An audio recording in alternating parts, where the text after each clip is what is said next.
Assalamualaikum warahmatullahi wabarakatuh. Pada kesempatan hari ini, kita akan belajar materi penjumlahan pecahan biasa dengan penyebut berbeda. Contoh soal pertama. 2/3 ditambah 1/5 sama dengan.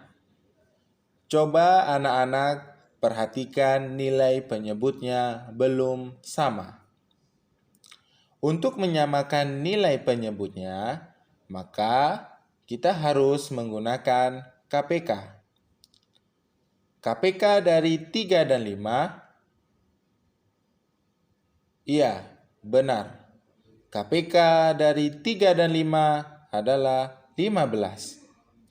Selanjutnya, kita menentukan nilai pembilangnya dengan cara 15 dibagi 3 dikali 2 sama dengan 10. 15 dibagi 5 dikali 1 sama dengan 3. Sama dengan 10 ditambah 3/15 sama dengan 13/15. Maka hasil dari pecahan 2/3 ditambah 1/5 sama dengan 13/15. Baik anak-anak, kita akan mengerjakan contoh soal kedua. 2/8 ditambah 2/12 sama dengan. Cara penyelesaiannya sama seperti contoh soal pertama. Penyebut kedua bilangan tersebut belum sama anak-anak. Nah, untuk menyamakan nilai penyebutnya, kita menggunakan KPK.